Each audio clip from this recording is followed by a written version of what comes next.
दोस्तों जय माता दी। आज हम बात करने वाले हैं शुक्र महाराज की वृषभ, कर्मठ और भौतिकता पसंद करने वाले राशि वृषभ के जातकों को कैसा रहेगा 2026 और इसे और शुभ करने के लिए कैसे ग्रहगत और नक्षत्रगत उपाय हमें करने चाहिए, सबकी बातें मैं करने वाला हूं।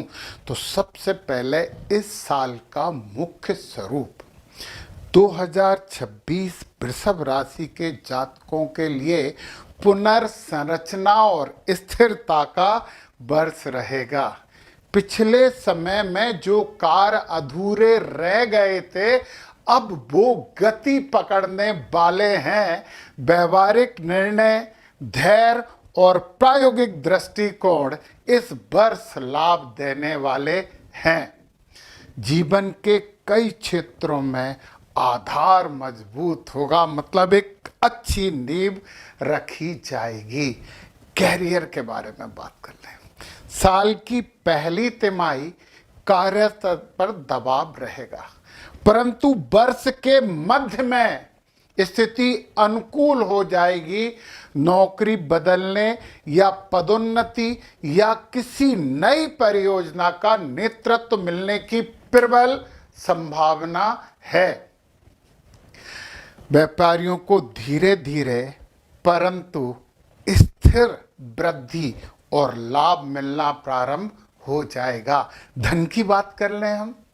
आर्थिक स्थिति 2026 में बेहतर रहेगी। आय के नए स्रोत खुलेंगे और रुका हुआ धन भी वापस मिलने की संभावना है।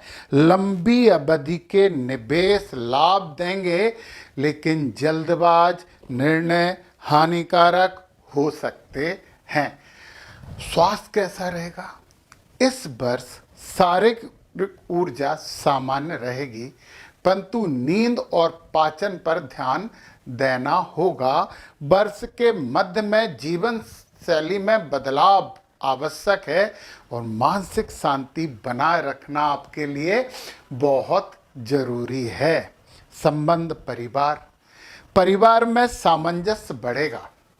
अविवाहित जातकों के लिए शुभ प्रस्ताव संभव है। दाम्पत्य जीवन में परिपक्वता और बेहतर समझ विकसित हो सकती है। हालांकि वर्ष के प्रारंभ में कुछ गलतफहमियां हो सकती हैं, परंतु गुरु यानी राक्षसों के गुरु शुक्र के जातक हो, इसे आप ठीक कर सकते हो। क्या अपॉर्चुनिटी है आपके लिए? भूमि, संपत्ति और दीर्घकालिक योजनाओं में लाभ होने की संभावना है। पुराने संपर्कों को फिर से जीवित करिए, क्योंकि उनसे कार्य सफलता की संभावना बढ़ रही है। विदेश या दूर दराज संबंधी कामों में बढ़त की संभावना दिख रही है। चुनौतियां क्या हैं? लड़ना किससे? आपको जिद से बचना होगा। विरोध और परिवर्तन और अत्यधिक स्टेबिलिटी, जड़ता बोलते हैं, ये बाधाएं हो सकती हैं। और एक बात, वित्तीय रूप से ज्यादा जोखिम मत लेना और किसी पर आश्रित तो होने की बिल्कुल जरूरत नहीं है। यदि खुद कर सकते हो तो कार्य करिए। अब मैं यहाँ पे कुछ मुख्य ग्रहों की बात करने वाला हूँ। हम सबसे पहले गुरु महाराज की बात कर लेते हैं। गुरु महाराज आपके धन भाव में हैं, परंतु 2 जून से ये कर्क में आ जाएंगे, तो गुरु यहाँ बहुत अच्छे हैं। जब 2 जून से ये कर्क में आ जाएंगे, गुरु की उच्च राशि है, पराक्रम बनाएंगे, भाई बहनों से संबंध अच्छे करेंगे। 2 जून के बाद 1, 2, 3, 4, 5 पारिवारिक मतलब क्या बोलेंगे, दाम्पत्य जीवन सुख हो जाएगा। पार्टनर से अच्छे रिलेशन आपके बनने लगेंगे और यहाँ से भाग पे दृष्टि डाल के आपको और आनंद देने वाले हैं। तो 7 के बाद 8, 9, 9वें भाव में शनि महाराज, जो कि बहुत अच्छे घर में बैठे हैं, ये उपछाया भाव होता है और यहाँ पे क्रूर ग्रह बहुत अच्छे होते हैं। तो शनि महाराज आपके लिए अच्छे हैं, लाभ दिलवाएंगे, थोड़ी सी परीक्षा लेंगे, थोड़ा देर लगवाएंगे, परंतु लाभ तो आपको शनि महाराज दिलवाने वाले हैं। तो गुरु आपको यहाँ भी शुभ है और यहाँ उच्च के होके तो और भी शुभ हैं, तो खुश हो सकते हो। हम नक्षत्रों की भी बात करेंगे अभी। शनि महाराज यहाँ बैठ के अच्छा कर रहे हैं, परंतु शनि की 1, 2, तीसरी दृष्टि आपके लग्न पर पड़ रही है, तो व्यक्तित्व को थोड़ा सा संभालना पड़ेगा। कुछ ऐसा मत बोलना किसी को बुरा लगे, और अंदर एक आलसीपन, एक स्टेबिलिटी लगेगी कि यार कर लेंगे, इस चीज से बचोगे तो शनि की ये दृष्टि जो कि आपकी परीक्षा ले रही है, उस परीक्षा में आप पास हो जाओगे और अच्छा कर पाओगे। शनि 7वें में आपके संतान भाव को, आनंद के भाव को, एजुकेशन के भाव को देख रहे हैं, तो यहाँ पे संतान के बारे में थोड़ी सी जागरूकता रखिए। परंतु बुध की राशि वाला घर है, इसलिए शनि महाराज ज़्यादा बुरा नहीं करेंगे और आनंद भी आएगा। हाँ, जो एजुकेशन है उसमें थोड़ा व्यवधान जरूर देने वाले हैं, परंतु आप कड़ी मेहनत करके ईमानदारी से आगे बढ़ सकते हैं। 7 के बाद 8, 9, 10 अष्टम भाव में ये गुरु की राशि है। गुरु यहाँ पे क्या कर रहे हैं? गुरु यहाँ पे बड़ा अच्छा कर रहे हैं। क्यों कर रहे हैं?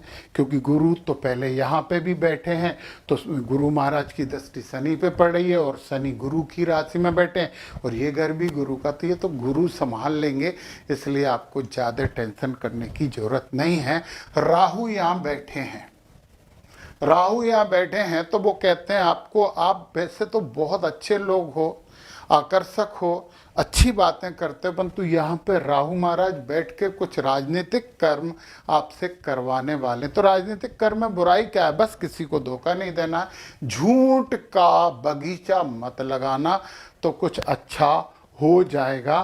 केतु यहाँ पे हैं तो पारिवारिक सुख से थोड़ा सा अलगाव सा प्रदर्शित कर रहे हैं, परंतु कोई अंतर नहीं पड़ने वाला ज़्यादा इस पे। केतु से ठीक है, गणपति जी की आराधना करके केतु महाराज को आप ठीक कर लीजिए। अब यहाँ पे जो वृषभ राशि है वो कृतिका, रोहिणी और मृगशिरा 3 नक्षत्रों में आती है, और हम ये जो मुख्य ग्रह हैं शनि और राहु और गुरु, इनके नक्षत्रों का उपाय कर लें तो ये 3 सद गए तो पूरी कुंडली तो हमारी सद ही जाएगी। तो सबसे पहले राहु सदभिषा नक्षत्र में है, 1 अगस्त से धनिष्ठा में जा रहे हैं। शनि उत्तराभाद्र नक्षत्र में है, 17 मई से रेवती में जा रहे हैं। गुरु पुनर्वसु नक्षत्र में 18 जून से पुष्य में आ जाएंगे, और फिर 18 अगस्त से अश्लेषा में ये आ जाएंगे। ये है नक्षत्रों का क्रम। ये तीनों बड़े बड़े ग्रहों को आप भले ही क्रूर या कुछ भी बोलें, ये कुंडली के ब्रह्मा विष्णु महेश होते हैं। इन तीनों को संभालने से सभी चीज़ संभल जाती है। तो समझिए कैसे संभालना। सबसे पहले हम कृतिका नक्षत्र की बात करते हैं। जब राहु शतभिषा नक्षत्र में है, 1 अगस्त तक है, और ये आपके लिए विपत नक्षत्र है, इसके बाद शुभ नक्षत्र में जाएंगे। तो 1 अगस्त तक कृतिका नक्षत्र वालों शतभिषा नक्षत्र में आपको जप करना है ओम वरुणाय नमः। आपको ओम वरुणाय नमः का जप करना है, और ये कब तक करना है? 1 अगस्त तक करना है। तो राहु महाराज आपको शुभता देने लगेंगे, मतलब अशुभता नहीं देंगे, सीधी सी बात है, तो शुभता मिलेगी। फिर राहु की बात हो गई। अब शनि की बात करते हैं। शनि महाराज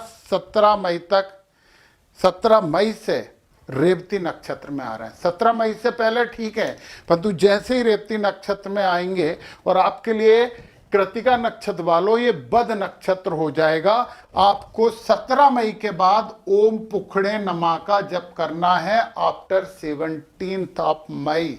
इसके बाद आपको ये जप करना है ओम पुखड़े नमः। शनि महाराज बिल्कुल आपके लिए अच्छा फल देने लगेंगे। नक्षत्रों का उपाय हमें फायदा देता है।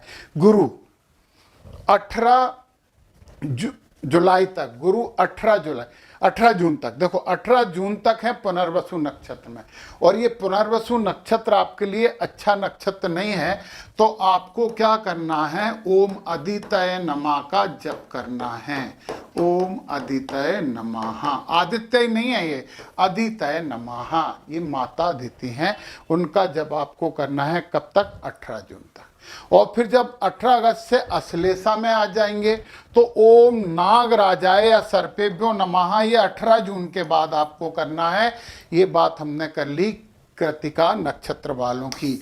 अब हम बात करते हैं अगली, और वो है रोहिणी नक्षत्र वालों के लिए। रोहिणी नक्षत्र में राहु 1 अगस्त तक हैं काय में सदविषा नक्षत्र, तो आपको ओम वरुणाय नमः का 1 अगस्त तक जप करना पड़ेगा। 1 अगस्त तक ओम वरुणाय नमः 1 अगस्त तक जप करिए,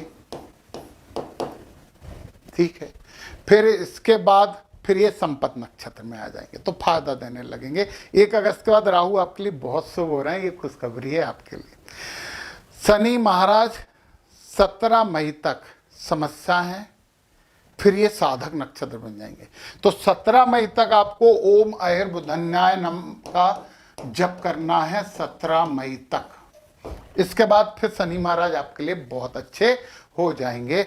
और जब गुरु महाराज 18 जून से पुष्य नक्षत्र में आ रहे हैं, ये समस्या है। इससे पहले पुनर्वसु में समस्या नहीं है, इसके बाद अश्लेषा में भी समस्या नहीं है, परंतु 18 जून से 18 अगस्त तक ये पुख नक्षत्र में है। यहाँ पे बात करनी है 18 जून से 18 अगस्त तक आपको ओम बृहस्पति नमः का जप करना चाहिए, तो सब कुछ ठीक होगा। चलिए, अब हमने बात कर ली है 2 नक्षत्रों की, अब हम बात करते हैं मृगशिरा नक्षत्र की। मृगशिरा नक्षत्र में सबसे पहले राहु की बात करते हैं। राहु अच्छे हैं, पहले संपत नक्षत्र में है, फिर जन नक्षत्र में चले जाएंगे। राहु का कोई उपाय नहीं करना, मृगशिरा नक्षत्र वालों खुश हो सकते हैं। फिर इसके बाद शनि महाराज जब रेवती नक्षत्र में आएंगे तो ये प्रतरी नक्षत्र हो जाएगा। तो 17 मई से आ रहा है रेवती नक्षत्र, ये आपको जब करना है कब से? 17 मई के बाद। 17 मई के बाद आपको ये जब करना है, तो शनि महाराज आपके लिए बुरा नहीं करेंगे, ये यथार्थ है, इसे नोट कर लो। और फिर हम गुरु महाराज की बात कर लेते हैं। तो 18 जून तक ये जो पुनर्वसु नक्षत्र, ये आपके लिए समस्या है। ओम आदित्य नमः का जप करिए। ओम आदित्य नमः, ओम आदित्य नमः, ओम आदित्य नमः का जप करना है 18 जून तक। फिर 18 अगस्त के बाद, 18 अगस्त के बाद ओम सर्पेभ्यो नमः। 18 अगस्त के बाद ये मंत्र करना, तो गुरु महाराज भी आपके लिए शुभ हो जाएंगे। और शुभता आपको बढ़ानी चाहिए। पूरा डिटेल, बहुत डिटेल, लगभग 50 पेजों में मैंने 2026 का वर्षफल तैयार किया है। यदि आपको चाहिए तो नीचे डिस्क्रिप्शन में लिंक है, उस लिंक को क्लिक करके आप अपना राशिफल प्राप्त कर सकते हो। और happy happy happy new year. जय माता।